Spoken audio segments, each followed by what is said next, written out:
జై శ్రీరామ్. మీ అందరికీ కూడా చూస్తున్నారు కదా పూజ.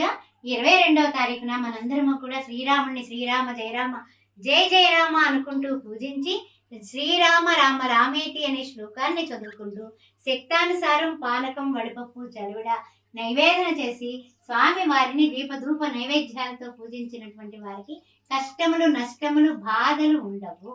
Gautam neuro care brain stroke migraine fits brain and spine surgeries కి బెస్ట్ న్యూరో సర్జన్.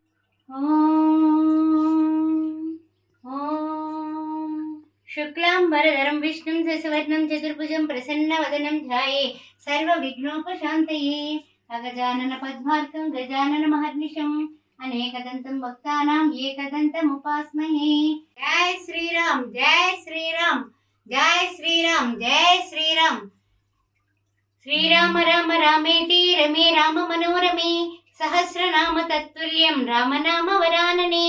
శ్రీరామచంద్రుని యొక్క దివ్యమైనటువంటి శుభ అక్షింతలు అందరి గృహాలకి వచ్చాయి కదా, మా ఇంటికి కూడా వచ్చాయి. రాముల వారు వేంచేశారు.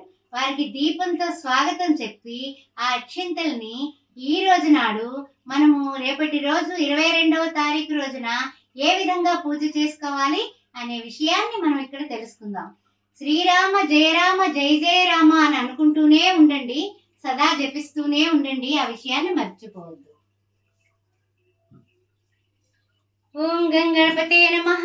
ఏకదంతాయ విద్మహే వక్రతుండాయ ధీమహి తన్నో దంతి ప్రచోదయాత్తు అని వినాయకుడిని పూజ చేసుకుని వినాయకుడికి కాస్తంత నైవేద్యం కూడా పెట్టుకొని గణానాన్త్వా గణపతి కుంభవామహి అని పటికి బెల్లం ముక్క చక్కగా నివేదన చేసుకుని ఆయనకి 3 సార్లు ప్రణాయ స్వాహ పనాయ స్వాహ ఉదానాయ స్వాహ సమానాయ స్వాహ అనేసి ఆయనకు నివేదన చూపించి ఆ వినాయకుడి పూజ అనంతరం పసుపుతో చేసుకోవచ్చు. వినాయకుడిని విగ్రహం ఉంటే కనుక మన పూజా మందిరంలో విగ్రహాన్ని ఇక్కడ మనం వినియోగించుకోవచ్చు.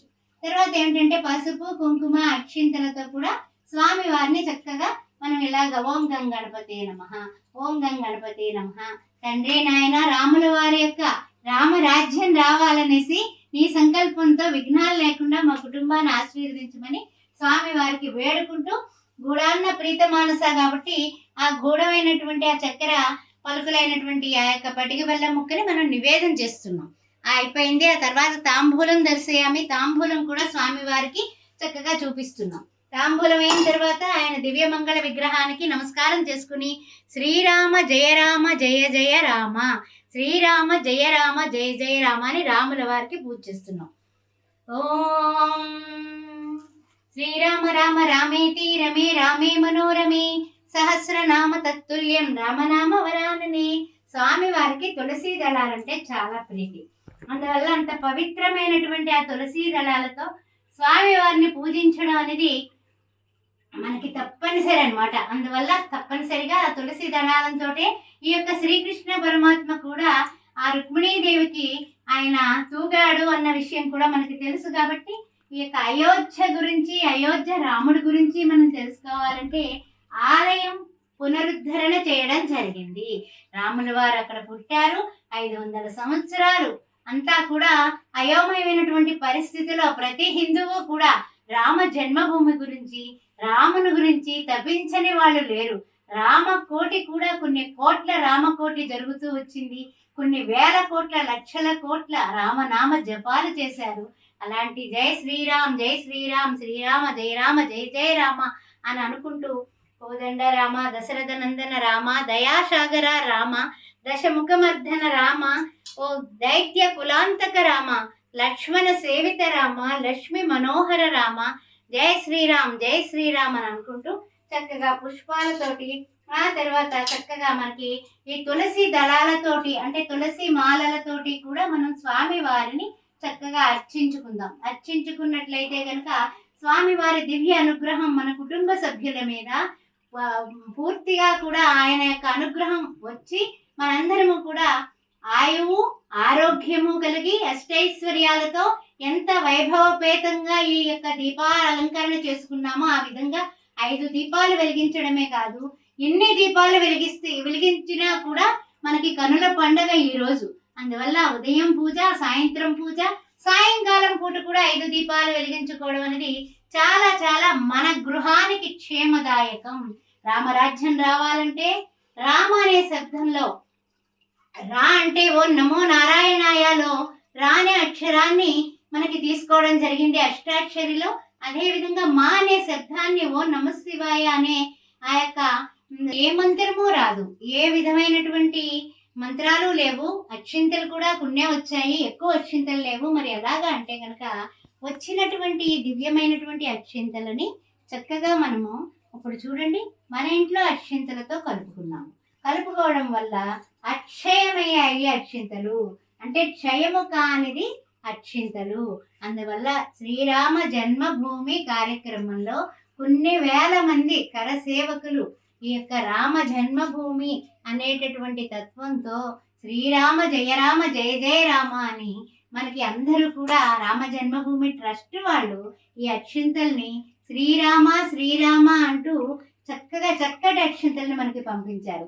దానిలో మన ఇంట్లో ఉన్నటువంటి అక్షింతలు కూడా కలుపుకొని చక్కగా ఈ విధంగా తయారు చేసుకొని మనం పూజలో పెట్టుకొని మన ఇంట్లో వివాహం కానిటువంటి పిల్లలుంటే వాళ్ళకి శ్రీరామ జయరామ జయ జయ రామ అని పూజ అనంతరం వాళ్ళ శిరస్సు మీద అక్షింతల్ని చక్కగా ఇలాగా వేసినట్లయితే గనక వాళ్ళకి తప్పనిసరిగా మరల శ్రీరామ నవమి వచ్చేలాగా వీళ్ళకి పెళ్ళైపోతుంది, పెళ్లి కుదరడం కానీ జరుగుతుంది. ఈ విషయాన్ని గుర్తుపెట్టుకోండి.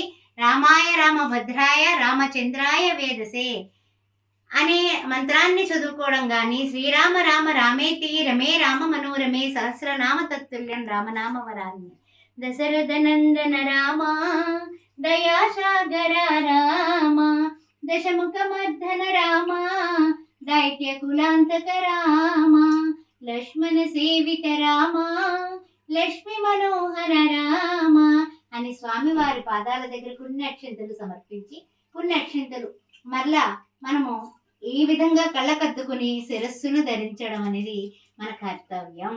అందువల్ల రాముల వారిని ఎవరైతే ప్రార్థిస్తారో, రామనామ జపం ఎక్కడైతే జరుగుతుందో, శ్రీరామ అనేది ఎవరైతే రాస్తారో రామకోటిగా తప్పనిసరిగా రామ అనుగ్రహం ఉంటుంది, రామ కుటుంబంగా ఉంటుంది. ఐకమత్యానికి ప్రతీక శ్రీరామచంద్రుడు. రామో విగ్రహాన్ ధర్మ అన్నారు. రాముడు ఎక్కడ ఉంటే అక్కడ సీత లక్ష్మణ సేవిత ఆంజనేయ స్వామి ఉంటాడు.